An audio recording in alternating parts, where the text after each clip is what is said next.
Mais comme c'était pour votre fille, et je me rappelle qu'il y a 15 ans déjà, j'avais déjà créé Torah Box, j'avais créé les Hava aussi, le site du Rav Shaya. Donc j'avais été mêlé en fait à tout ce qui était propagation et diffusion de son nom, etc. Ça avait touché beaucoup, beaucoup de gens. Donc je ne pouvais pas ne pas accepter cette proposition, bien que je n'ai pas l'habitude de donner des cours, mais par contre, j'en fais donner beaucoup. Donc on fait parler beaucoup de gens. En fait, vous êtes très timide, quoi. Je suis un grand timide. Ouais, ouais, mais je remarque. Mais en tout cas, je peux vous dire qu'on apprécie tout ce que vous faites. C'est le moment de le dire puisqu'on vous a rarement en face comme ça. Donc, on apprécie toutes les personnes qui sont déjà présentes et toutes les personnes qui sont autour de moi, qui vivent avec moi, apprécient énormément le travail que vous faites. J'ai l'honneur de connaître votre oncle, je crois qu'il s'appelle Eric, c'est ça? Eric? Eric Benamou. Ah oui, c'est vrai, c'est vrai. Alors, chaque fois que je le vois, il me dit c'est la fierté de la famille. Et on échange parce qu'on prie pratiquement la même.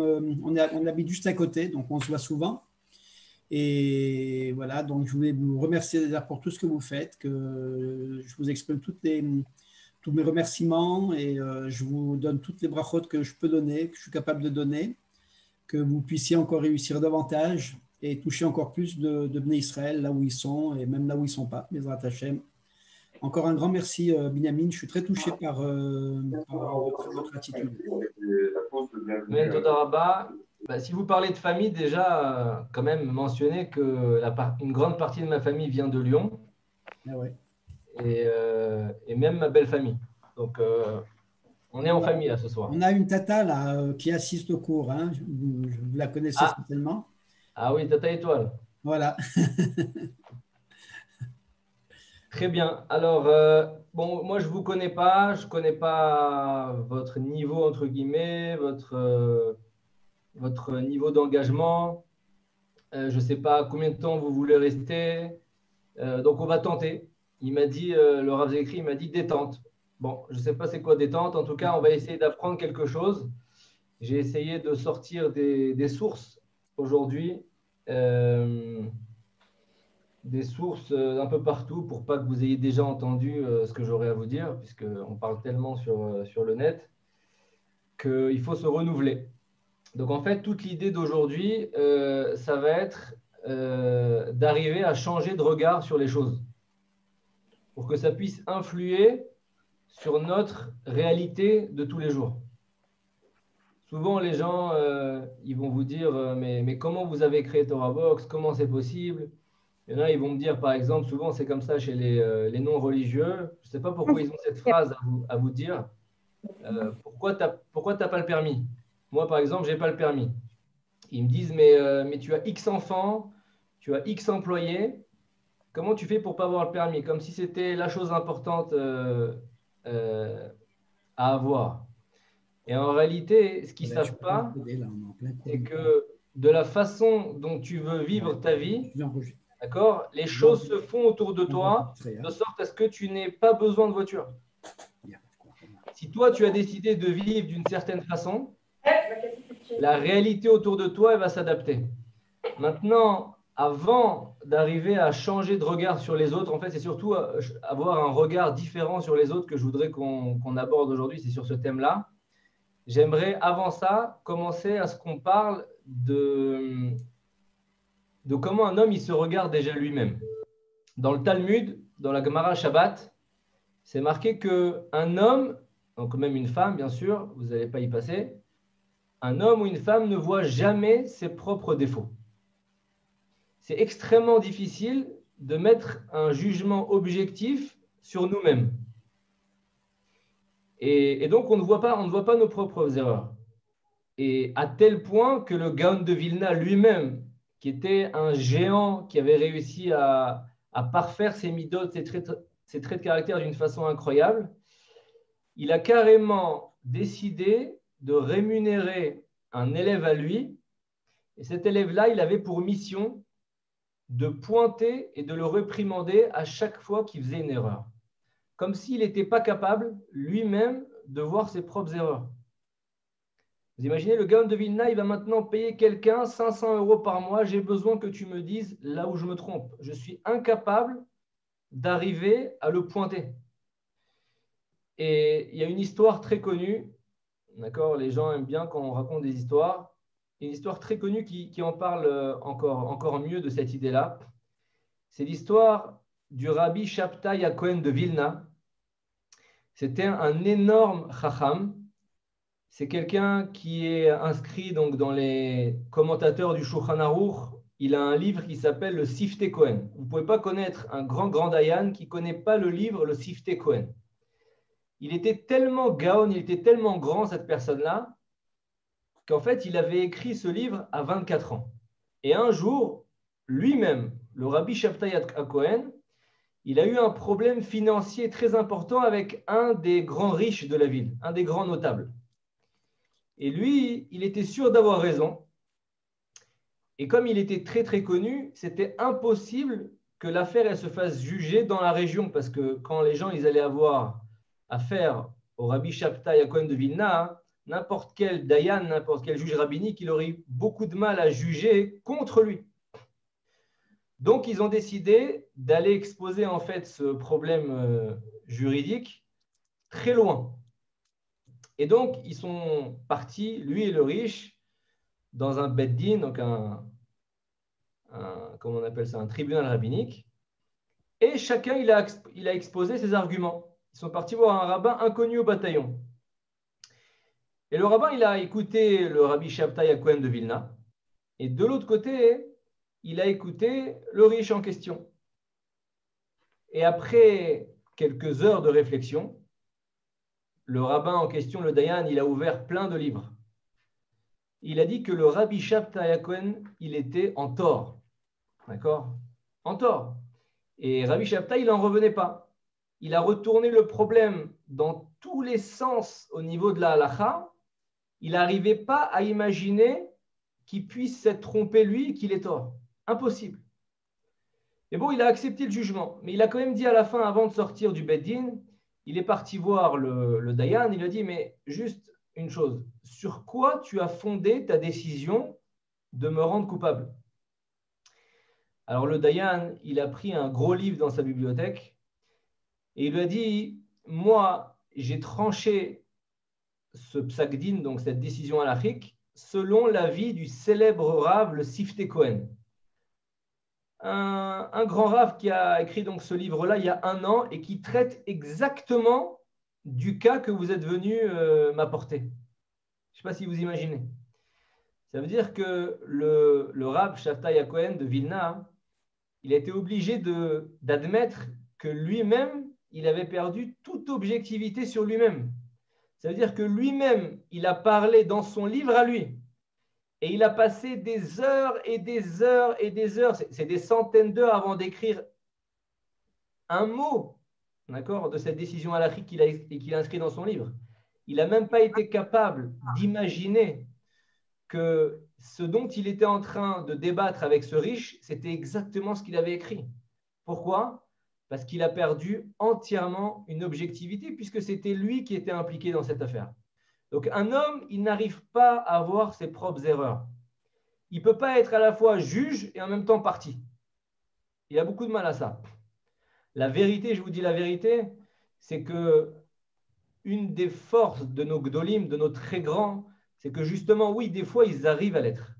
Ils sont des fois tellement dénués d'intérêt, mais c'est extrêmement rare. Là, je vais un petit peu aller contre ce que je suis en train de dire depuis le départ, mais je voudrais quand même vous raconter cette petite histoire.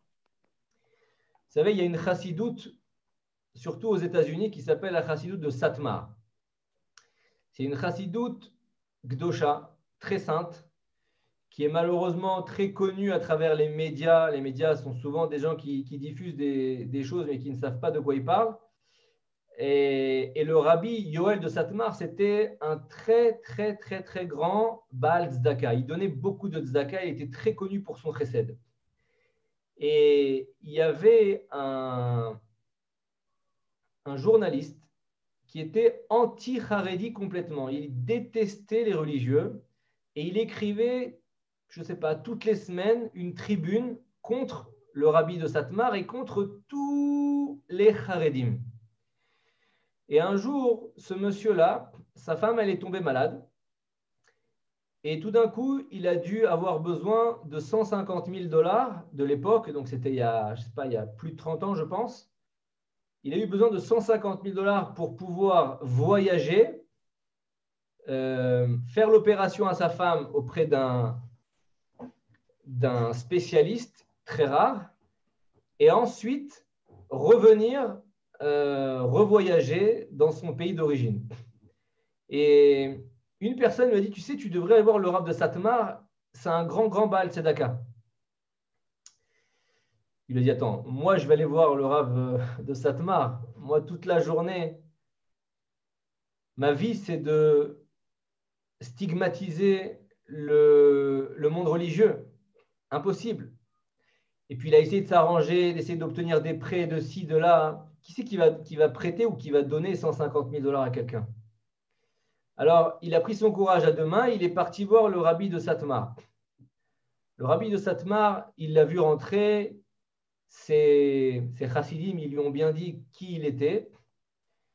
Et il a mis la main donc, dans son tiroir et il lui a donné 150 000 dollars en espèces sans discuter.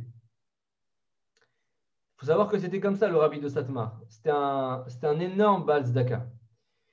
Et donc, bien sûr, il a remercié, il était gêné, il a pris cet argent, il est parti, sa femme elle a guéri. Ensuite, il est revenu aux États-Unis et il s'est dit, je vais aller remercier le rabbi de Satmar.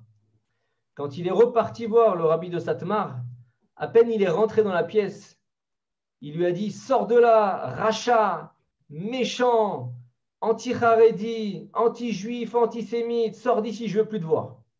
Ça veut dire, juste pour vous dire à quel point, malgré ce que je viens de dire là maintenant, à quel point les tzadikim, en réalité, ils arrivent à avoir cette finesse-là de faire la part des choses entre ce que la personne fait comme mal et ce qu'elle a besoin.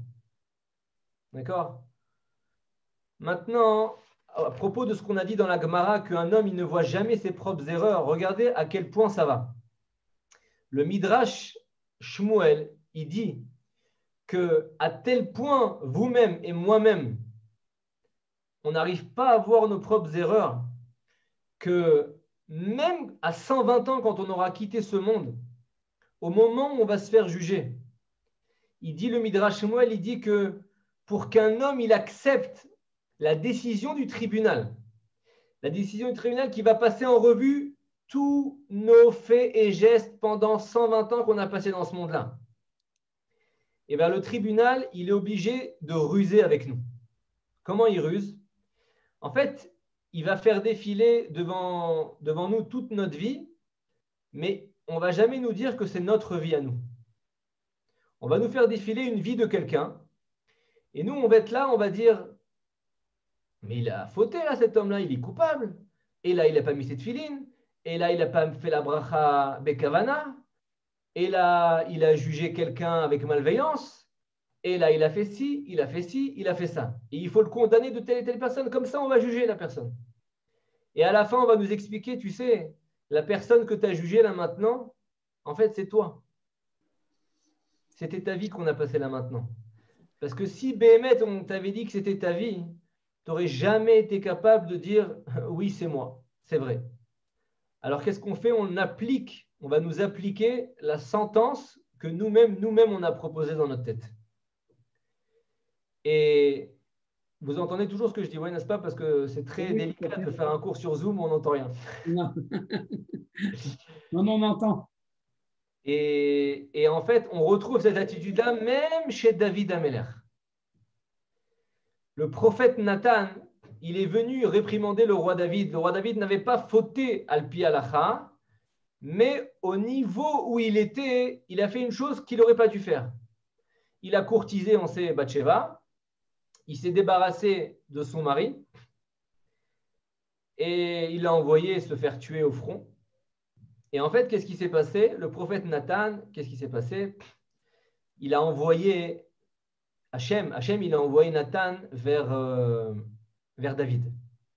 Il est parti voir David et il lui a raconté une histoire. Il a dit, tu sais, David Améler, je vais te raconter une histoire.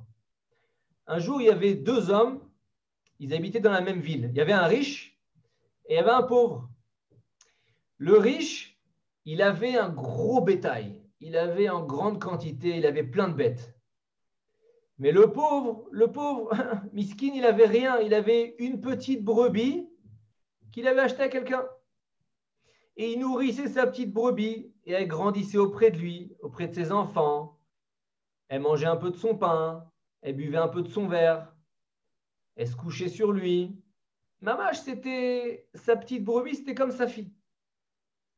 Et un jour, le riche, il a reçu la visite d'un voyageur et comme il n'avait pas des bêtes à ce moment-là à lui offrir, qu'est-ce qu'il a fait le riche?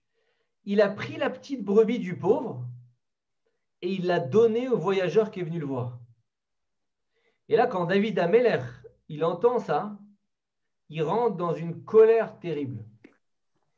Et il dit à Nathan, le Navi, le prophète, Et moi, je ne veux pas qu'on me voie, donc c'est bien.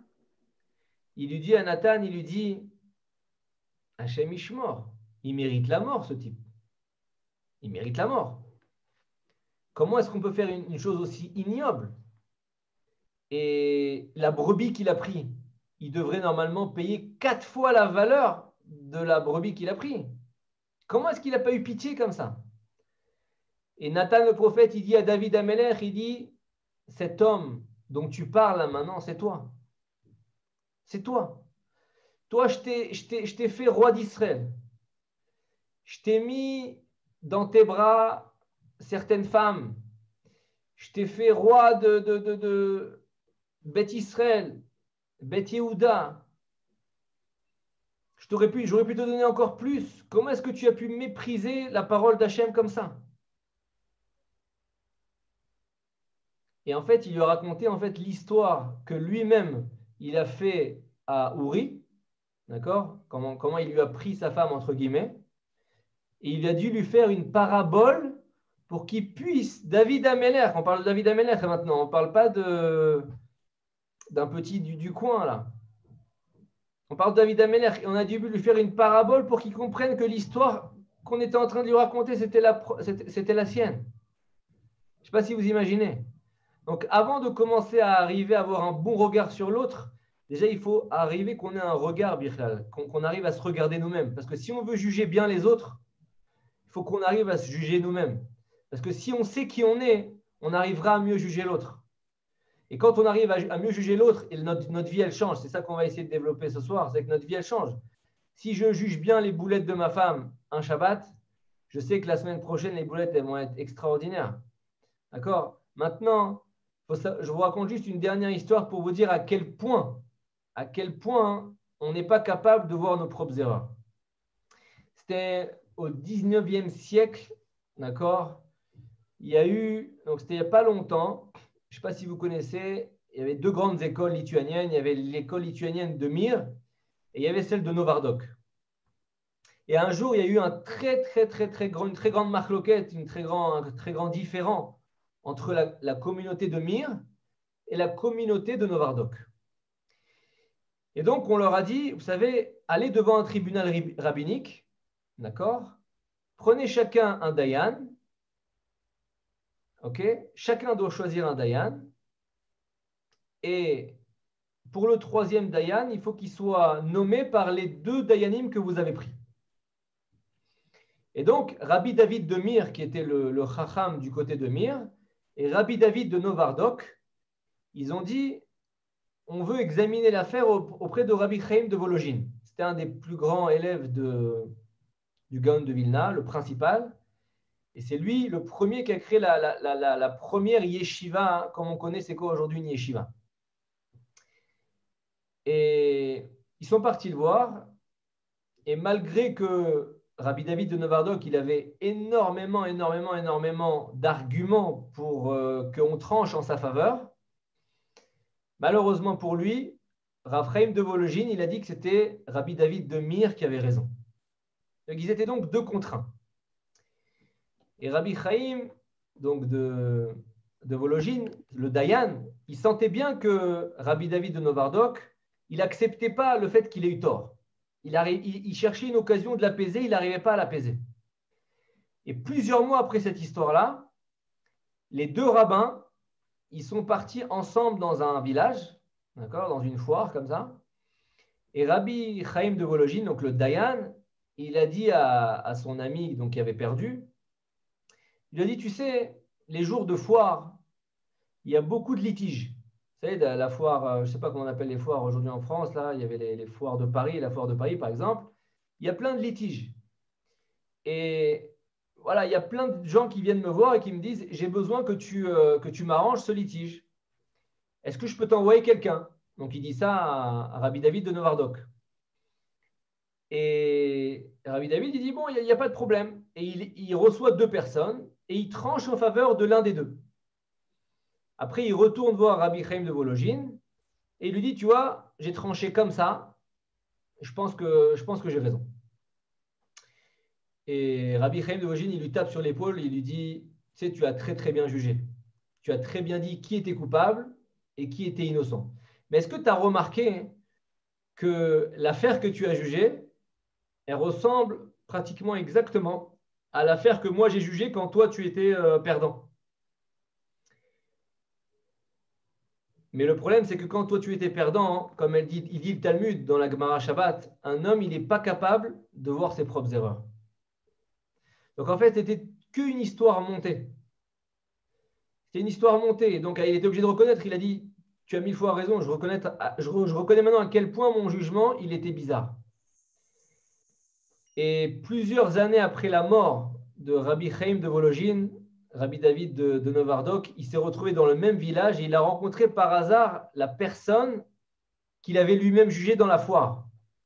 Il lui a dit comment ça va, est-ce que tu t'es acquitté de ton amende, est-ce que tu as bien payé comme il fallait, etc. Il lui a dit, tu sais, en fait, j'ai jamais eu aucun problème, aucun différent. En fait, nous, on était d'Avrechim, on était des étudiants de Gemara. Mais quand vous êtes arrivé dans le village, Rabbi Chaim il nous a dit, je vous en supplie, simulez une histoire. Il faut qu'il se rende compte que lui, il s'est trompé. C'est impossible, j'arriverai pas à faire autrement. Et donc là, à cet instant-là, le Chacham, il a compris que si Rabbi Chaim il avait fait toute cette mise en scène, c'était que vraiment, Béhémet, on n'est pas capable, un homme, il n'est pas capable, un homme normal n'est pas capable de voir ses propres erreurs. Donc, qu'est-ce qu'on conclut de toute cette histoire? On conclut que naturellement, il faut qu'on fasse attention à comment on juge ce qu'on fait. Souvent, on reçoit des commentaires de nos employés, des commentaires bien sûr de notre femme, de notre mari, de nos enfants, de nos voisins. Et c'est vrai qu'on a souvent raison. Je ne sais pas si vous avez remarqué, on a souvent raison, bizarrement. Bizarrement, quand je ne sens pas bon, moi je sens bon en tout cas. Moi je me sens que je sens bon. D'accord? Bizarrement. Mais en fait, c'est que une façon de biaiser. C'est juste notre net qui est complètement biaisé, notre jugement qui est complètement biaisé. Donc déjà, avant d'arriver à être capable d'apporter un jugement sur l'autre pour qu'il soit bon ce jugement, il faut que j'arrive moi-même à savoir que ce que je vaux. D'accord? Et c'est ce qu'il disait Rabbi Levi Yitzhak de Berditchev. Je ne sais pas si vous avez été une fois en Ukraine sur sa tombe, ça vaut le coup. Il disait, vous savez que c'est marqué Ve'afta l'ereacha kamocha, tu aimeras ton prochain comme toi-même. Comment il expliquait ça, Rabbi Levi Yitzhak de Berditchev? Il disait, de la même façon que toi tu t'aimes, en fermant tes yeux sur tes propres défauts, puisque de toute façon tu ne les vois pas. D'accord? De la même façon que tu t'aimes, alors aime les autres en fermant toi aussi tes yeux sur les défauts des autres. Et ça, c'est la première étape. La première étape du shiur, c'est savoir qu'on ne sait pas regarder nous-mêmes. On ne sait pas se regarder. Maintenant, il y a une Gemara que je voulais vous rapporter, que vous connaissez peut-être. Maintenant, on va apprendre à changer de regard. Maintenant qu'on sait qu'on n'est peut-être pas capable totalement de savoir qui on est, on va essayer d'apprendre à changer de regard sur les autres, sur nous-mêmes, sur Dieu, pour arriver finalement à changer notre réalité autour de nous. Et c'est là où ça commence à devenir intéressant. Enfin, j'espère que c'était intéressant déjà jusqu'à là. Anu biryone dave keshervute de Rabbi Meir, Ravu kamitztao le tuvaou. C'est marqué dans la Gemara Brachot à la page Yud Aleph. C'est marqué que Rabbi Meir Balanes. Vous connaissez Rabbi Meir Balanes? Je pense que tout le monde le loue. Et là, des Rabbi Meir Haneni, il est enterré à Tibériade. Il faut savoir que dans son voisinage, attendez, je vais mettre le masgan parce qu'il commence à faire chaud. Je ne savais pas que j'étais capable d'avoir chaud en donnant un shiur comme ça, dans Zoom. Dans le voisinage de Rabbi Meir Balanes, il y avait des gens qui, je ne sais pas comment appeler ça, des vauriens, des gens qui lui faisaient du mal, des très mauvais voisins. Et c'est marqué dans la Gemara que Rabbi Meir Balanes, il a prié pour qu'il meure. Et sa femme, je ne sais pas si vous connaissez sa femme, Brouria, c'était une grande Talmida Chachama, je ne sais pas comment on dit, une grande érudite. Elle lui a dit, mais attends, mais comment tu peux prier, tu peux faire une prière pour qu'il meure? C'est impossible. C'est marqué dans le Teilim, c'est marqué, les péchés doivent disparaître. C'est pas marqué les pécheurs doivent disparaître. Alors pourquoi tu veux prier pour que les pécheurs y meurent? Et à la fin du Teilim, c'est marqué que si on prie pour que les méchants disparaissent, les méchants ne seront plus. Non, il faut prier pour que les fautes disparaissent. Et là, les méchants ne seront plus des méchants. Vous voyez la différence? Si je prie pour que les méchants y meurent, pour que les méchants ne soient plus, c'est une chose. Mais si je prie pour que les fautes des méchants ne soient plus, donc les méchants ne seront plus méchants. Il y a une grosse différence. Donc sa femme, elle lui a dit, prie pour qu'il se repente, pour qu'il fasse teshuva. Et donc Rabbi Meir Balanes, il a prié pour la teshuva de ses voisins et ils ont commencé à changer d'attitude. Et en fait, l'idée de ce texte, c'est quelque chose de fondamental. Ça veut dire qu'on ne doit pas prier, espérer la disparition des Rechaim, mais on doit arriver à espérer dans leur transformation. On doit prier pour leur transformation. Et c'est ça qu'elle nous enseigne Brouria ici. Brouria, il faut savoir que c'était une femme qui tenait tête à tous les sages de son époque. À un moment, elle est partie trop loin, la vérité, et elle s'est faite avoir. Parce qu'il y a un moment où c'est plus sa place. Mais ce n'est pas le débat d'aujourd'hui.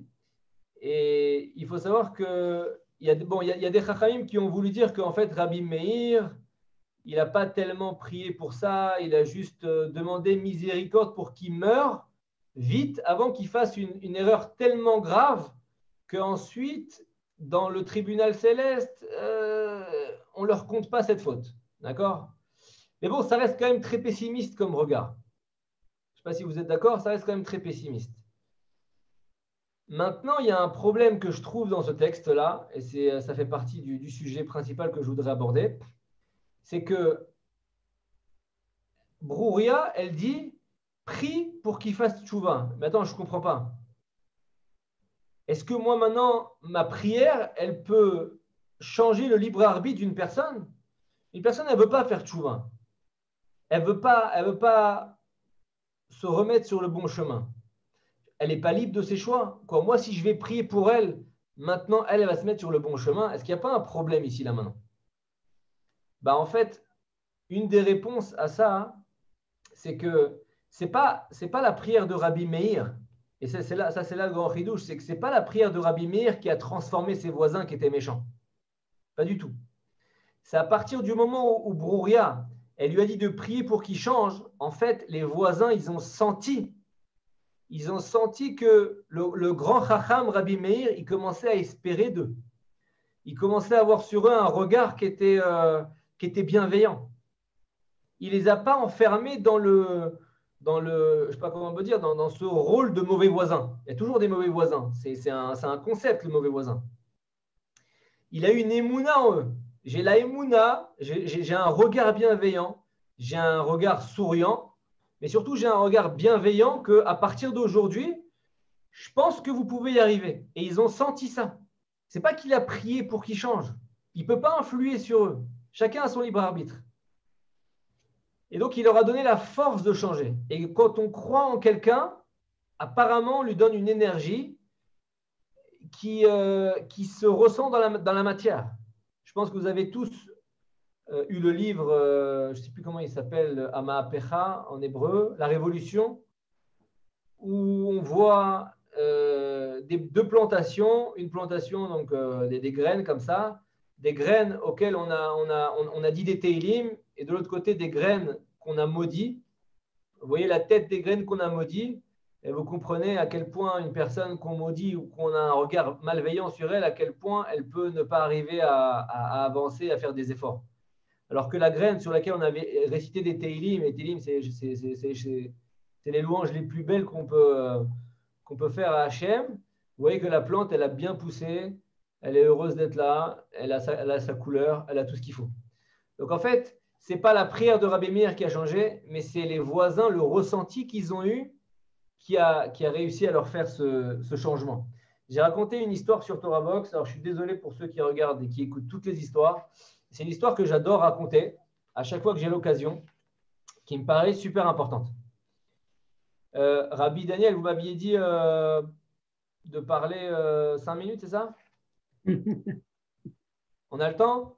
50 minutes. Ok. Il y a quelques années, il y avait en Israël un jeune élève de Yeshiva, il s'appelait Dan, et il était en train d'étudier la Gemara, donc dans son Beth Midrash à Bnei Brak. Et à un moment, il tombe sur une question un peu difficile. Il va voir son Rav, et son Rav, il lui dit « J'ai pas la réponse, va voir dans la bibliothèque ». Il va voir dans la bibliothèque s'il peut trouver un livre de commentaires sur la question qui se pose. Et il trouve un livre qui parle de ça. Et il n'aime pas trop la réponse qu'il y a dans ce livre-là. Il n'est pas convaincu par la réponse. Et il va voir le Rav, il lui dit « Regarde, je ne suis pas convaincu par la réponse. Qui c'est qui peut me répondre? J'en peux plus. » Normalement, quelqu'un qui a une réponse, qui a une question en Gemara, il ne peut pas dormir. S'il est vraiment chaud, il ne peut pas dormir. Et donc, le Rav, il prend le livre et il dit je ne sais pas, si tu ne comprends pas ce qu'il a écrit, vu que c'est un des seuls qui parle de cette question, va voir directement l'auteur chez lui. Regarde, je ne sais pas si tu regardes, mais à la première page du livre, il y a marqué son adresse. Il n'habite pas très loin, il habite à Ranana. Ranana Bnei Brak, ce n'est pas très loin. Tu prends un bus, tu vas discuter avec lui. Et voilà que Dan, le Bachur Yeshiva, donc le Bachur Yeshiva, il part avec le livre donc, de la personne sous le bras. Le Rav, il s'appelle Rav Yosef. Il va à l'adresse indiquée, il monte les escaliers, et là, il y a une femme âgée qui lui ouvre la porte. Et Dan, il demande à parler au Rav Yosef, au célèbre Rav Yosef qui a écrit ce livre. La dame, elle le regarde dans les yeux et elle lui dit « Mon petit Yosef ne vit plus avec moi depuis 10 ans. » Mais elle lui dit « Je crois qu'il habite à cette adresse. C'est une adresse à Tel Aviv. » Et donc Dan, qui est un Bachur Yeshiva de Bnei Brak, il n'a jamais été à Tel Aviv. Il est assez angoissé d'y aller. Il n'a jamais été. C'est un univers qu'il n'a pas l'habitude. Il va avec le livre. Il se dit « J'ai besoin de la réponse. Je ne sais pas qui c'est qui pourra me la donner. J'ai besoin de la réponse. J'ai une question, il me faut la réponse. » Et il va dans Tel Aviv, les rues sont bizarres, les gens sont assez différents, on va dire, de ce qu'il a l'habitude. Il voit des chiens, les orthodoxes, ils ont un peu peur des chiens. Et il trouve l'adresse, il sonne à la porte, mais bizarrement, bon, il y a un type qui lui ouvre, il a les cheveux très très longs, il a des piercings sur tout le corps, il a des tatouages de partout, et il a un short, bien sûr, il n'a pas de kippa. Il a des dreadlocks, je ne sais pas comment on dit des dreadlocks. Et Dan le Bachur Yeshiva, il est effrayé. C'est-à-dire, quelqu'un comme ça, pour lui, c'est les gens dont on parle dans le Beth Midrash, dans la Yeshiva, que bon, il ne faut surtout pas approcher. Il n'en a jamais approché. Il a très peur. Ce n'est pas comme nous qui habitons à Villeurbanne ou à Nogent-sur-Marne, on envoyait 7 par jour. Et il lui dit, mais je cherche Yosef, Rav Yosef. Je ne comprends pas. On m'a dit que c'était ce numéro de porte. Et il lui dit, oui, qu'est-ce que tu veux? Et là, le petit Dan, il a très très peur. Il a envie de s'enfuir, il a envie de pleurer. Il ne sait pas ce qu'il fait. Imaginez un Bachur Yeshiva, il a 16 ans. Il n'a jamais vu ça. Il a l'impression que c'est un démon en face de lui. Et là, Yosef, il commence à s'impatienter parce que bon, lui, il a pas les nerfs. Et Dan, il lui dit, je ne comprends pas, je cherche Rabbi Yosef, c'est vous qui avez écrit ce livre-là? Et il regarde le livre comme ça, il dit, ah oui, oui, oui, oui, oui. D'ailleurs, j'en ai plus. Attends, je vais chercher une kippa. Il va faire un peu comme les Algériens. À l'époque, quand ils n'avaient pas de kippa, ils vont mettre une. Ce qu'ils mettaient déjà? Ils mettaient un petit bout de papier, ils le cornaient comme ça aux quatre coins. Il pose sur sa tête, elle a du mal à tenir. Il regarde le livre, il dit tiens, c'est marrant, en plus, je l'ai même plus ce livre. Enfin bref, toute une histoire. Il sent la fumée des joints qu'il est en train de fumer en même temps. Bref, c'est une ambiance pour lui, on a l'impression qu'il est au Guéhinam. Il a très très peur. Le Bahou Yeshiva, il veut s'enfuir toutes les 5 minutes. Il se dit peut-être je vais courir, on ne sait jamais ce qui va m'arriver, etc. Et là, Yosef, il lui dit un instant. Et il commence à prendre le livre comme ça. Et il commence à lire. Et la gdoucha du livre, elle commence à repénétrer dans ses yeux. Et il commence à faire les raisonnements qu'il avait écrits à l'époque pour répondre à la question de la Gemara. Vous savez, pour rentrer dans une Gemara, il faut rentrer toute sa tête dedans. Bien sûr, quand on a fumé des joints, c'est un peu plus difficile. Donc, il a des connexions de neurones complètement détraquées. Mais il fait un effort. Et il redevient, comme on dit dans la yeshiva, le Aryeh Sheba Chabura, c'est-à-dire le lion qu'il était à la yeshiva quand il était jeune, le Rav Yosef. Il était jeune, c'était un lion. Et c'était le plus érudit de la yeshiva à l'époque. Et il commence à refaire toute la sugia, toute l'idée qu'il a marquée. Et il commence à revenir à la réflexion, comment il a pu écrire cette histoire, enfin, cette réponse dans le livre. Et il l'explique à Dan. Et là, Dan, il écoute et il est satisfait.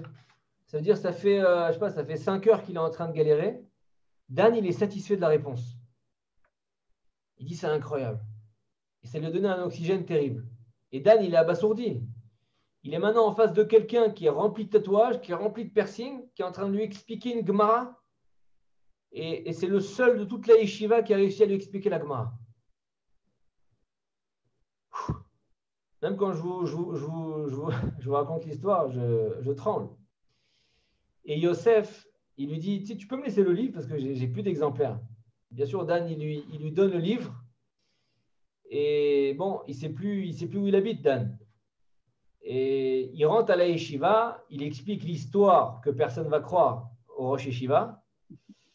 Et donc, le directeur de la yeshiva, il lui dit, écoute, va vite, à mon avis, appelle la première personne, la dame chez qui tu as été la première fois, parce que, à mon avis, c'est sa mère. C'est pas possible. Et raconte-lui au moins que l'adresse qu'elle t'a donnée, c'était pas pour rien. Donc Dan, il court à la cabine téléphonique, d'accord, de la yeshiva. Il compose le numéro, la dame, elle décroche et lui dit, voilà, madame, c'est moi qui est venu vous voir aujourd'hui ou hier, je ne sais pas s'il l'a appelé le jour même ou le lendemain. Et il lui dit, voilà, je vous avais demandé comment je pouvais voir Rav Yosef et vous m'avez donné son numéro. Elle lui dit, stop. Arrête-toi tout de suite, je ne sais pas qui tu es, je ne sais pas ce qui s'est passé, je ne sais pas quand tu as été le voir exactement, mais je sais que Yosef, c'est mon fils. En tout cas, Yosef, c'est mon fils. Et mon fils, il n'est pas rentré à la maison depuis 10 ans. On ne se parle plus depuis 10 ans, il n'est jamais rentré à la maison. Je voudrais juste te dire que mon fils, il m'a appelé aujourd'hui, d'accord, et il m'a dit, maman, je rentre à la maison. Et c'est tout. Et moi, je me suis posé la question personnellement. Je me suis posé la question et je me suis dit, mais qu'est-ce qu'elle a fait sa mère pour mériter que son fils y rentre à la maison? Quel rapport entre lui et sa mère?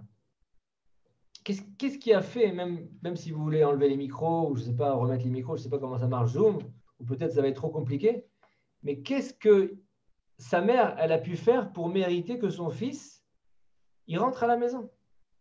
Anilo Mevin, je ne comprends pas du tout. Et donc, je me suis posé cette question. Et, euh, et je me suis dit en réalité que c'est marqué d'ailleurs dans Rabbi Nachman de Breslev, il explique un Teilim. Il y a un Teilim qui dit je ne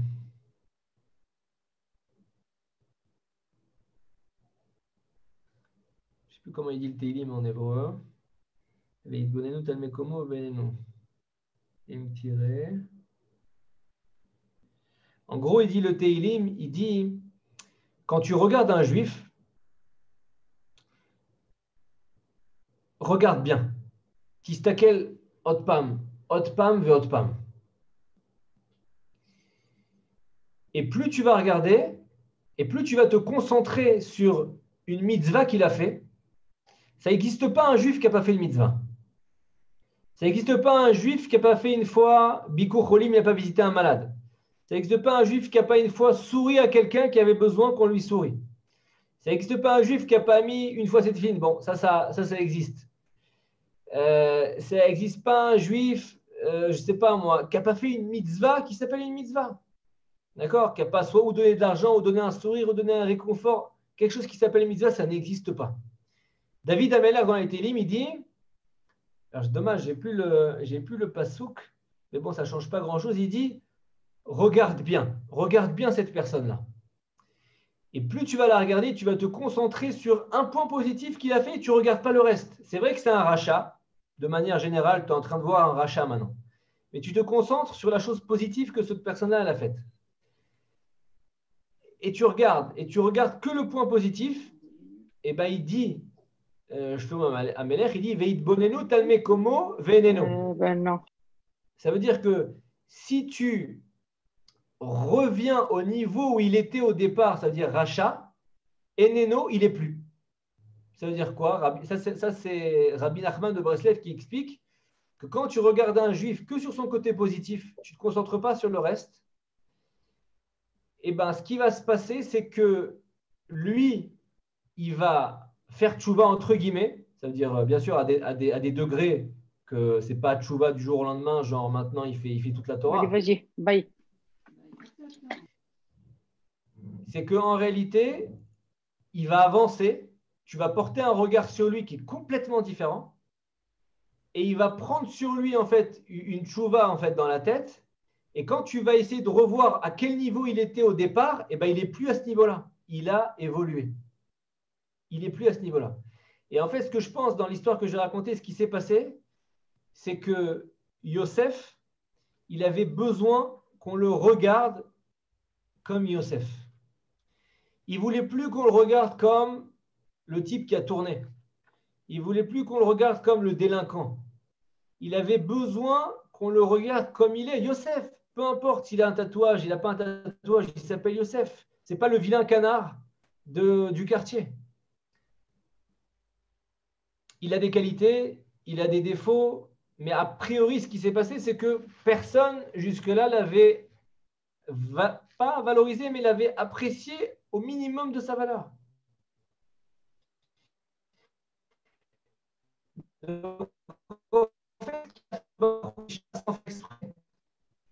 Pour l'enterrer encore plus, le Rav Yosef.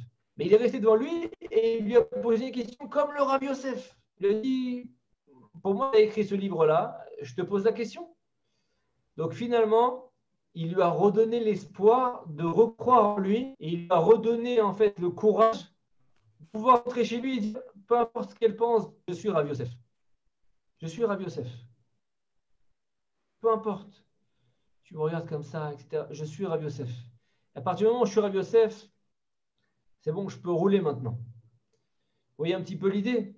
Maintenant, une histoire que j'aime bien raconter aussi, ce n'est pas une histoire, je ne vais pas vous raconter 16 histoires d'affilée, mais un jour, je devais... beaucoup de gens m'avaient dit, non, même pas ça, le shamash du Rabbi Yigal Cohen. Je ne sais pas si vous connaissez le Rabbi Yigal Cohen. C'est un rab de Torah Box, a été un petit peu le premier à traduire ses cours et à les diffuser sur Internet. Il faut savoir que le Rabbi Yigal Cohen, son shamash, quand il m'a appelé, il m'a dit ça serait bien peut-être de faire des cours pour les Français, tout ça. Je lui ai dit, moi j'étais super content. Je lui ai dit, ça tombe bien, en bas de mes bureaux, j'ai un gymnase, on peut recevoir le Rav Yigal Cohen. J'étais heureux. Et il m'a dit combien de places il y a dans le gymnase. Je lui ai dit 400 places. J'étais fier. Qui sait qu'il y a un gymnase de 400 places pour accueillir quelqu'un tout de suite comme ça? Et il m'a dit non, mais je crois que tu n'as pas compris. Quand le Rav Yigal Cohen il vient, il faut au moins 700-800 places, sinon il ne se déplace pas. Je dis quoi? Je dis certainement le Shamash, il a pris la grosse tête, il est devenu fou complètement. Et il m'a dit non, quand le Rav il vient, tout le monde va savoir qui vient, il faut au moins 700-800 places. Je dis écoute, je ne sais pas comment on va trouver 700-800 places, en tout cas, bref, c'est une histoire de dingue. Et en fait, il faut savoir que le Rav Yigal Cohen, c'est un Rav qui, effectivement, quand il se déplace, ça fait une foule incroyable. C'est démesuré. On peut essayer de comprendre pourquoi, comment, regarder un petit peu comment il parle, regarder le courage et la confiance qu'il met dans les gens qui regardent les cours. C'est impressionnant. Même quand il va, par exemple, au Brésil, il y a 1000 personnes qui vont se déplacer alors qu'il ne parle pas portugais. Hein. Il va parler anglais ou hébreu. Il y a quand même 1000 personnes qui vont se déplacer. Ils ne le connaissent pas, ils ne l'ont jamais vu. C'est la première fois qu'il vient. Pareil, il m'a raconté le Rav Yigal Cohen parce qu'on l'avait amené une fois en France. Il m'a dit que quand il est parti en Argentine, il y avait 900 personnes au premier cours. C'est incroyable de rassembler 900 cours. Aujourd'hui, ça ne se fait plus. Ça se faisait à une époque. Aujourd'hui, ça ne se fait plus avec personne. Maintenant, je vais vous raconter juste une petite partie de l'histoire du Rav Yigal Cohen. Comment il en est arrivé là. Le Rav Yigal Cohen, c'est un Rav qui était Avrer. Il étudiait donc la Torah toute la journée. Il a été éduqué, on va dire, simplement dans des petites yeshivot, pas des grandes yeshivot, des petites yeshivot. Et après, il faut savoir qu'il a une très bonne tête, le Rav Yigal Cohen. Et donc, il s'est marié. Et bon, il a pas eu d'enfant pendant très longtemps. Et il allait au kollel très tôt le matin. Il revenait pour manger très vite. Il repartait au kollel. Et ensuite, il revenait pour manger un petit peu chez lui, mais vraiment rapidement, et il retournait au kollel. Ça veut dire qu'il avait 3 zdarim de kollel, 3 temps où il étudiait. Et il étudiait à fond. Il étudiait à fond, à tel point qu'il est devenu Dayan. Donc, il a eu tous les diplômes de rabbin. Il est devenu juge rabbinique. Mais il avait un problème. Tout d'un coup, il est devenu malade. Il avait mal partout. Il commençait à faire une dépression. Il a même fait une dépression pendant 2 ans, pendant lesquels le médecin lui a interdit d'ouvrir un livre de Torah. Je ne sais pas si vous imaginez. Il est tombé en dépression et le médecin il lui a dit tu n'as pas à ouvrir. Si tu ouvres un livre de Torah, tu peux tomber encore plus bas dans la dépression. Et donc, c'était très, très grave. Et il avait mal partout. Et il allait voir des médecins. Il voulait savoir qu'est-ce qu'il avait. À part la dépression, il avait mal partout, etc. Et donc, de médecin en médecin, après ces 2 ans-là, il est parti voir donc, des médecins. Personne ne pouvait lui donner une raison de pourquoi il avait tout ça. Et tout d'un coup, il est tombé sur le petit-fils du Rav Moshe Feinstein, qui est lui-même un médecin et un Talmid Chacham. Il l'a regardé et il lui a dit je vais te dire ce que tu as. En fait, tu n'es pas du tout malade, tu n'as aucune maladie, mais en fait, tu n'es pas heureux tout simplement. C'est simplement que tu n'es pas heureux. C'est simplement que personne, tu ne sens pas que quelqu'un a confiance en toi. Et le Rav Yigal Cohen, il a fait une introspection personnelle depuis qu'il est tout petit. Il s'est rendu compte qu'en réalité, il étudiait la Torah à fond, mais que depuis qu'il est petit, jamais personne lui a dit que Hachem, il l'aimait. C'est-à-dire, depuis qu'il est petit, personne ne lui a dit, tu sais, Hachem, il est content de ce que tu fais, il est content de tes mitzvot, il est content de ta prière, il est content de ta kavana, il est content de la façon dont tu appliques ses commandements. Jamais personne lui a dit que Hachem était content. Et donc, c'était devenu en réalité comme un universitaire besogneux, mais de la Torah. Alors que la Torah, c'est pas ça. La Torah, c'est une Torah de vie. C'est une Torah qui doit équilibrer notre âme, qui doit équilibrer notre façon de fonctionner, qui doit nous donner de la simcha. Et en fait, il n'a jamais été heureux. Et ça bloquait également le fait que sa femme ne tombait pas enceinte. Ça bloquait plein de choses. Et à partir du moment où il a commencé à ouvrir des livres de Emouna, il a étudié la Emouna, il a étudié à quel point Hachem, il le regarde du matin au soir, à quel point il est content, à quel point il doit mettre sa confiance qu'en lui, à quel point où quelqu'un a mis sa confiance en lui, c'est Hachem en tout cas, dans cette histoire-là, et ben, il est devenu le Rav Yigal Cohen. Il est devenu le Rav Yigal Cohen qui maintenant, il est mashpia, il donne maintenant sur... c'est impressionnant. Moi, je n'ai jamais vu un Rav qui draine autant de foule. Il a une force très, très, très, très, très, très spéciale. Mais pourquoi? Parce que maintenant, il sait que Hachem, il l'aime. Ça veut dire que quand quelqu'un, il change de regard sur nous, on ne peut pas dire que Hachem, c'est quelqu'un, mais dans ce cas-là, c'est quelqu'un. Dans l'histoire de Rabbi Meir Balanès avec ses voisins, c'est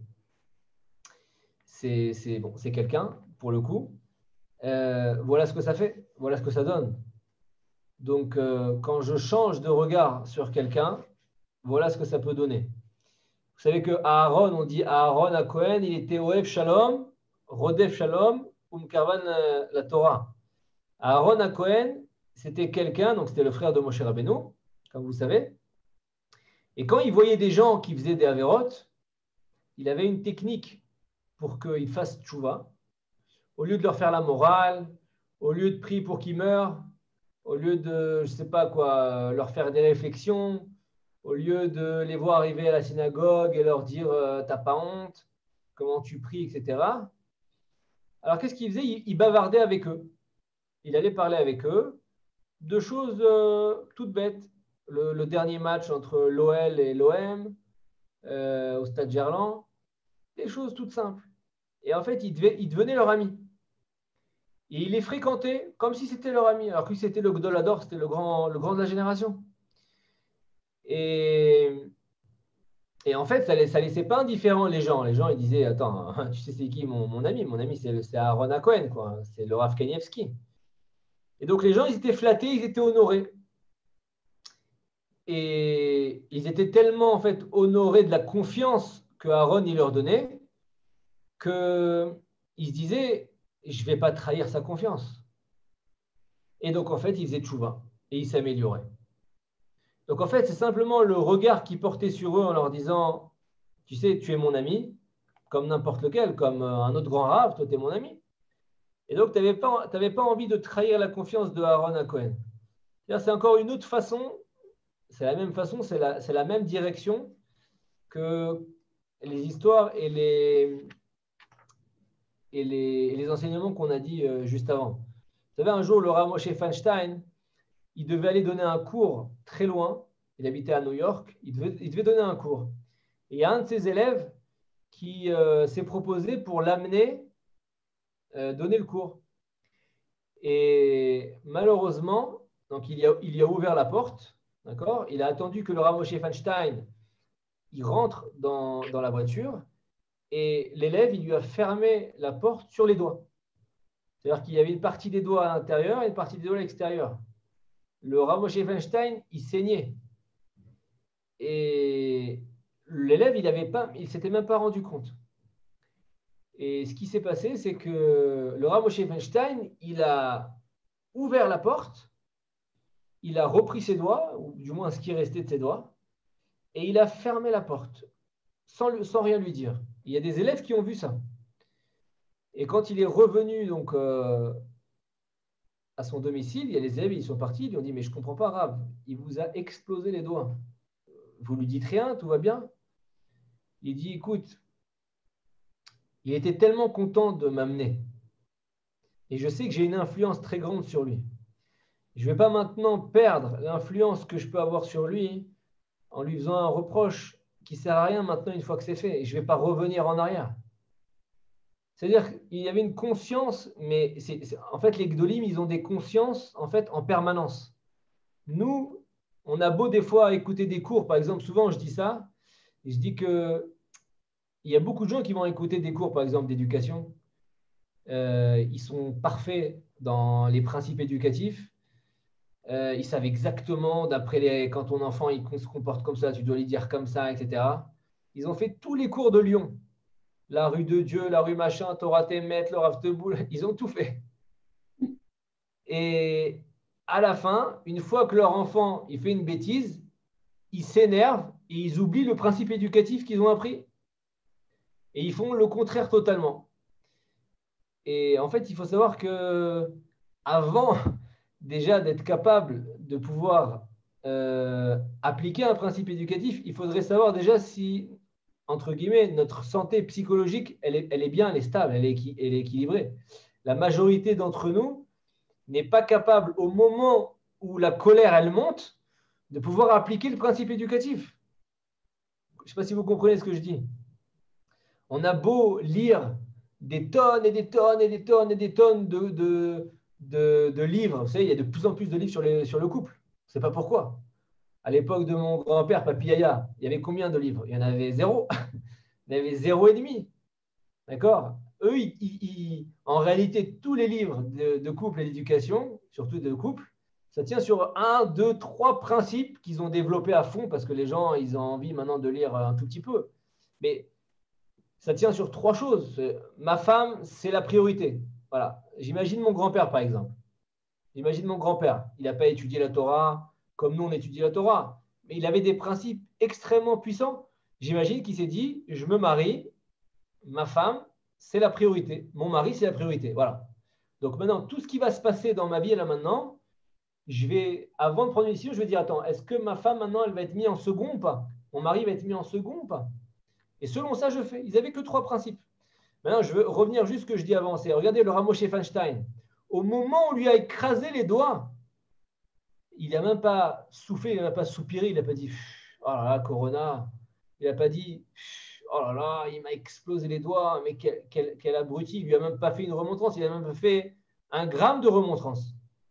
Au moment, Beshat Amil Chama, c'est-à-dire au moment de la guerre, au moment où je dois m'énerver, où je dois hurler, il est capable, le Gadol, il est capable de garder intact sa façon de penser et surtout appliquer le principe de Aaron à Cohen, de garder une bonne vision sur lui et que cette personne-là, elle garde confiance en lui. D'ailleurs, on lit tous dans Pirkei Avot, on le lit tous les ans à Pessah, vous savez, les Pirkei Avot, c'est marqué Achek Mishachenra. Il faut éloigner le mauvais voisin. D'accord? Quand tu sais que tu dois acheter une maison, louer une maison et qu'il y a un mauvais voisin qui peut avoir une mauvaise influence sur toi, tu ne dois pas habiter là-bas. C'est clair? Tu ne dois pas habiter là-bas. Mais si voilà, tu ne savais pas ou tu ne t'étais pas rendu compte, ou peu importe, tu as un mauvais voisin. Comment on fait? Est-ce qu'on fait comme Rabbi Meir? On prie pour qu'il meure? Est-ce qu'on fait comme Broriel dit? On prie pour que ses fautes disparaissent? Alors c'est intéressant ce qu'il dit le Ben Ish Chai. J'ai vu un Ben Ish Chai tout à l'heure qui dit que Achek Mishachenra, d'accord? Achek, ça veut dire éloigne, Mishachen, en fait, la traduction qu'on connaît tous, c'est éloigne le mauvais voisin. Mais le Ben Ish Chai, il lit l'enseignement d'une façon différente. Il dit non. Il dit Achek Mishachen Ra. Éloigne le mauvais du voisin. C'est en fait la même idée que ce qu'on a essayé de développer pendant le shiur, c'est que c'est un changement de regard totalement. Ça veut dire que je vais enlever le mauvais qui est dans le voisin. Comment? Je vais maintenir sur lui un bon regard. Maintenant, je vous dis franchement, un mauvais voisin qui est vraiment problématique, qui va droguer mes enfants ou qui va taper mes enfants, ou qui possède des instruments, des trucs qui sont dangereux pour la neshama ou quoi que ce soit, en général, on n'a pas assez de force pour être mashpia sur lui, ça veut dire pour influencer sur lui. En général, on est plus mouche-pas, on est plus influencé par lui. Donc, il faut faire attention à c'est quoi notre niveau. Ne commencez pas maintenant à dire je vais faire tchouva maintenant à n'importe qui, je vais fréquenter tous les gens de Villeurbanne. Non, ça ne marche pas comme ça.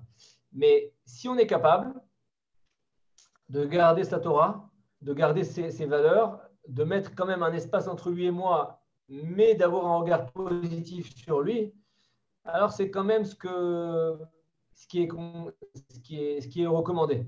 D'ailleurs, même en éducation, comme ça on aura parlé un petit peu de tout, on aura un petit peu un petit peu de tout, parce que je crois que le temps commence à être compté. On sait très bien en chinour, en éducation, qu'un enfant, il ne faut jamais l'enfermer dans la case enfant qui fait des bêtises. C'est très très dur de ne pas le dire. Moi aussi, j'ai beaucoup de mal.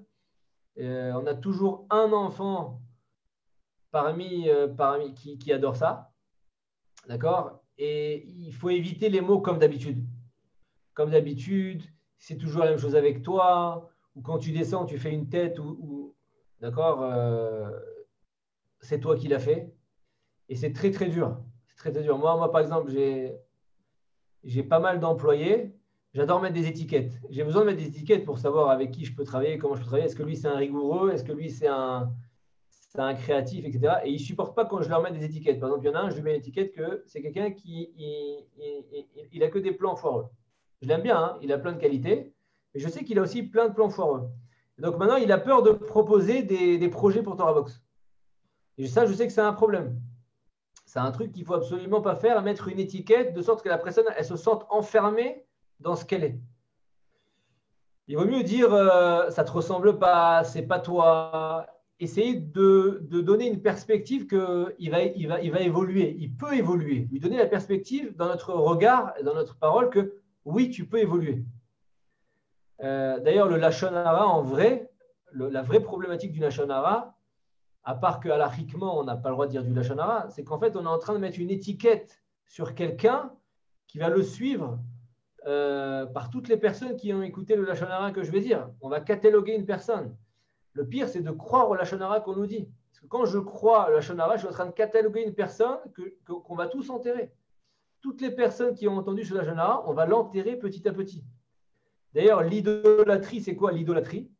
Parce qu'il y en a qui disent que le Lachon Hara, en fait, c'est de l'idolâtrie. Quel rapport? Vous allez me dire, aucun rapport. En fait, l'idolâtrie, c'est de réduire la capacité qui est infinie de quelqu'un, parce que quelqu'un, il peut faire des choses infinies de bien.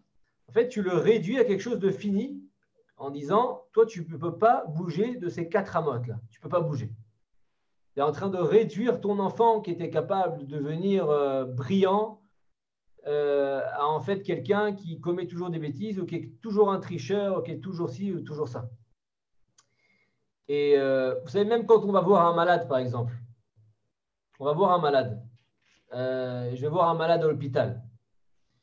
La façon dont je vais le regarder, ça va déterminer, on le sait tous, la émouna que je vais donner en lui, ça va déterminer peut-être ce qui va lui donner la capacité, les forces de s'en sortir. On prend un exemple, par exemple, dans les lois de Bikur Cholim, les lois de visite aux malades. Quand quelqu'un il est souffrant, c'est un devoir donc d'aller le voir, de se mettre à ses côtés. Mais normalement, d'après la halakha, c'est marqué dans le Shulchan Aruch, qu'à part les très très proches du malade, on n'a pas le droit d'aller le voir avant 3 jours.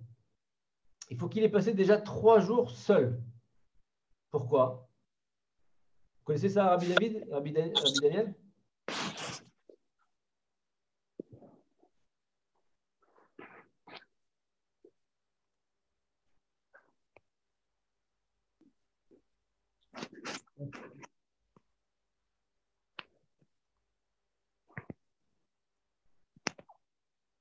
Déconnecté.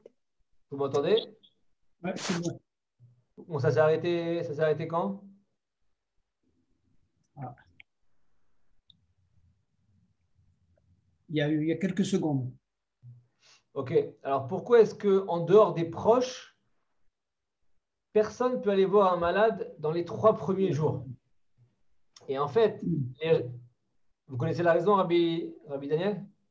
Non, je vous écoute. Alors, au Shulchan Aruch, il dit que, en fait, c'est possible que la maladie, elle évolue très, très vite dans le bon sens du terme. Et si on fait des visites très, très rapidement à quelqu'un qui est malade, en fait, on va l'enfermer dans un statut de malade.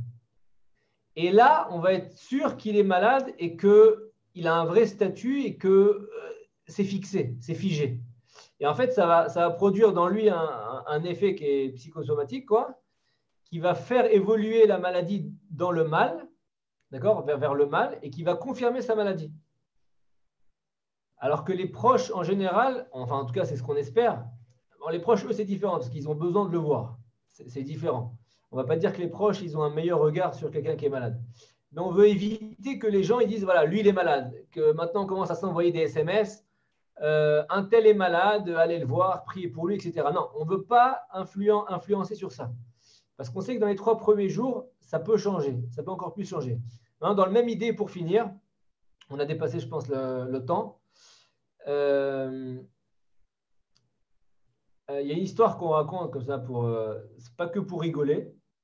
C'est une vraie histoire. Il y avait un rav qui s'appelait le rav Simcha Bunim. C'était un élève, non, c'était le maître du rabbi de Kotsk. Et donc, c'était un rav chassidique. Et il disait à quel point l'humour, c'était important. Il disait, moi, j'ai même sauvé un homme de la mort avec une blague. Et en fait, qu'est-ce qui s'est passé? C'est qu'un jour, il était en voyage, donc en bateau. Et malheureusement, il a assisté à une scène qui est très triste. Il y a un homme qui est passé par-dessus bord du bateau. Il était en train de se noyer. Et donc, tous les passagers, ils hurlaient Nampi Besso, Amshekepara, Miskin. Ils n'arrêtaient pas de crier le pauvre, ah là là, quelle catastrophe, la tragédie, c'est une catastrophe. Regardez, il est en train de mourir devant nos yeux, etc. Maintenant, le Rav Simcha Bunim, d'ailleurs, Simcha, c'est la joie. Il a crié à l'homme qui était en train de se noyer. Il était mamache en train de se faire engloutir par les eaux. Il a dit, dis-moi, toi là qui es en train de mourir là, passe le bonjour pour moi aux dauphins, comment on dit, aux baleines, aux léviathans, à tout ce qui est au fond de la mer. Passe-leur le bonjour pour moi. Le type, il a entendu ça. Il a dit, mais attends, mais il est décalé celui-là, qu'est-ce qui se passe là? Il s'est ressaisi, il a retrouvé des forces de pouvoir nager vers la bouée qu'en fait on lui avait lancée. On lui avait lancé depuis très longtemps une bouée, il n'avait pas été là-bas. Et donc en fait, en entendant Miskin, le pauvre, il est en train de mourir, il s'est dit, il s'est enfermé dans un rôle de victime. Il s'est enfermé que voilà, je suis une victime, je suis une pauvre victime. Et l'humour du rabbi, ça l'a tellement étonné qu'il s'est réveillé. Et il s'est dit, mais attends, mais je ne suis pas une victime en fait. Je peux y arriver, c'est pas la mer à boire, puisque lui, il ne me considère pas comme une victime qui est en train de mourir. Et donc, il a reconsidéré l'histoire totalement et il a réussi à s'en sortir. Donc, je pense qu'on a fait pas mal le tour sur à quel point le regard, il peut avoir une influence sur notre vie, il peut avoir une influence sur nous-mêmes. Il faut savoir que Hachem, il nous aime, on est une partie de lui. Vadaï que tout ce qu'on fait, il y a un dayan, il y a un juge, il y a un jugement. Ça veut dire que tout ce qu'on fait de bien est compté, tout ce qu'on fait de bien va nous revenir. L'attention qu'on porte à nos proches, c'est sûr que ça va générer des choses qui sont extraordinaires. Quand je crois en moi personnellement, quand je crois en moi par exemple, j'ai une tendance à voir que le mauvais partout. Et ça m'aide énormément parce qu'en fait, pour créer Torah Box, j'ai dû voir le mauvais, enfin, c'est-à-dire, j'ai dû voir tous les manques qu'il y avait dans la communauté et je me suis dit, je vais tout combler. Je vais tout combler et ça m'a aidé. Ça m'a aidé. Il y a des bons côtés, il n'y a pas de mauvaises midotes ou de bonnes midotes. Il faut utiliser chaque mida de manière équilibrée et c'est comme ça que ça fonctionne. Donc maintenant, si je vois que le mauvais de ma femme, j'ai un problème. Si je vois que le mauvais de mes enfants, j'ai un très gros problème. J'ai vu qu'il y avait plein de manques dans la communauté et je le pense encore. Je pense que la communauté française est très, très drôle. Et donc, j'essaye de faire le maximum pour combler les manques. Mais d'un autre côté, si mes employés, je ne crois pas en eux et qu'ils le sentent et que je vois que le mauvais de chez eux, c'est très, très compliqué. Très, très compliqué. Quand je les enferme, je vois qu'ils s'enferment eux-mêmes et ils ne sont pas capables d'aller au-dessus de leurs capacités. Et on a des capacités qui sont infinies. Infinies. Pareil chez nos enfants, c'est très, très dur avec les enfants parce qu'on voit nos propres défauts quand on leur parle. Moi, c'est terrible. Et plus vous avez d'enfants, plus vous voyez les défauts que vous avez, puisqu'il y en a un par, il y en a un par enfant. C'est très, très compliqué de voir les défauts moi, je vois mon fils, voilà, et moi, je ne parle pas beaucoup, et moi, je veux qu'il parle. Ça ne marche pas. Il ne parle pas beaucoup. Je dis, mais vas-y, mais parle, je ne sais pas, dis ce que tu as fait aujourd'hui. Mais moi-même, je ne parle pas. Et c'est très, très compliqué. Et il faut que j'arrive à voir la chose différemment, qu'en réalité, des gens qui sont timides et qui sont… ça a d'énormes avantages. Quelqu'un qui est timide, il a beaucoup d'avantages. Je ne vais pas les développer maintenant, mais en tout cas, il faut faire ce travail au moment où ça m'énerve, d'avoir un autre regard sur lui, comme Aaron à Cohen, comme la femme de Rabbi Meir, donc Brouria, comme le nouveau regard qui s'est porté sur lui, Ravi Gal Cohen, et comme la dernière histoire qu'on a racontée avec Rabbi Simcha Bunim, qui a apporté un regard différent à une personne qui s'était complètement en fait éliminée. Voilà, je vais bientôt mourir, je suis un miskin, tout le monde pleure sur mon sort. Et ben non, c'est possible de se relever.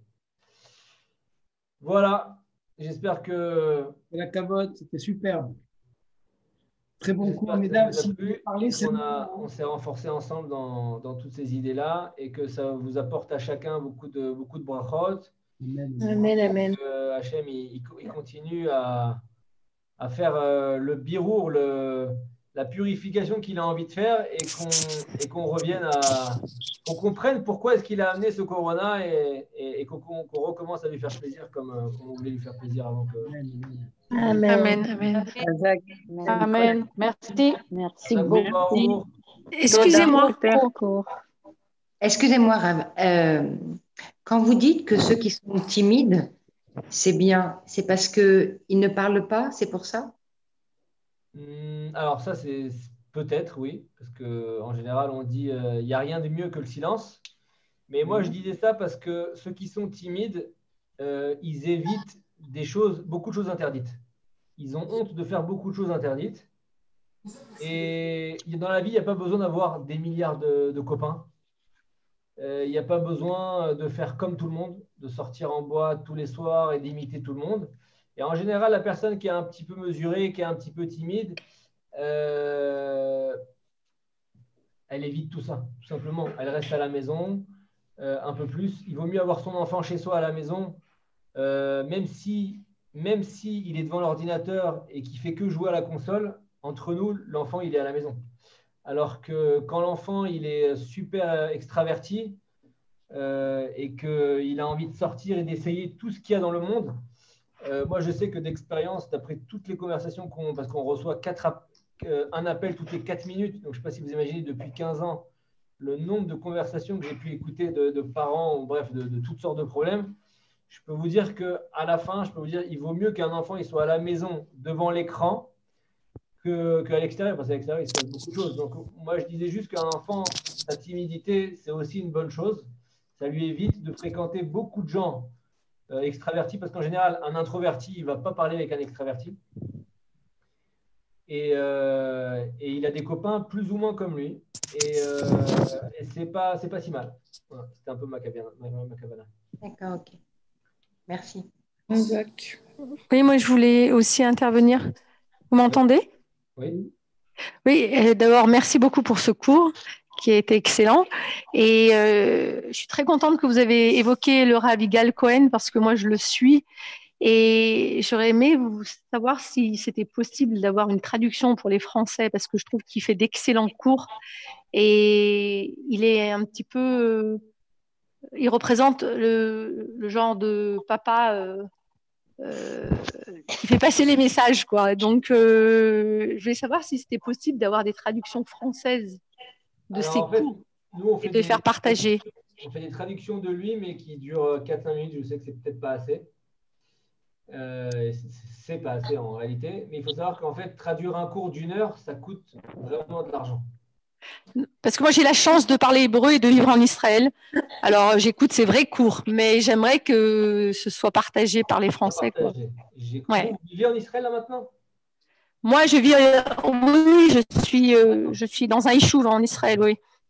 Et je vous suis aussi, d'ailleurs. D'accord. Et pour les Français, il faut savoir que traduire 1 heure de l'hébreu au français, ça coûte pas mal d'argent. Alors, on peut le faire de temps en temps, mais et ça prend beaucoup de temps. Traduire 1 heure, c'est-à-dire qu'il faut que j'écoute tout ce qu'ils disent, que je l'écris en bon français et qu'après je le mette. À chaque fois qu'il dit tel et tel mot, je positionne exactement le. Vous voyez ce que je veux dire? C'est un travail très long. Il fait des cours d'1 heure. On va essayer, si tu veux, de le faire. Vous n'êtes pas la première à le demander, donc peut-être que maintenant. Ah ouais, parce qu'il est vraiment très fort. Ouais, il est très psychologue dans une simplicité incroyable. Tout à fait. Bon. Merci. Encore des questions? On peut libérer Binyamin. Razak, merci beaucoup, Benjamin. Merci beaucoup tout le monde. Merci Tata. Merci. Merci à toi. Merci. À bientôt. Razak, au revoir. Razak, merci beaucoup. Merci À bientôt. Daniel. À la semaine prochaine, les attachés. À bientôt. Merci. Merci, au revoir. Bonne soirée. Au revoir, bonne soirée à tous. Merci beaucoup, bonsoir.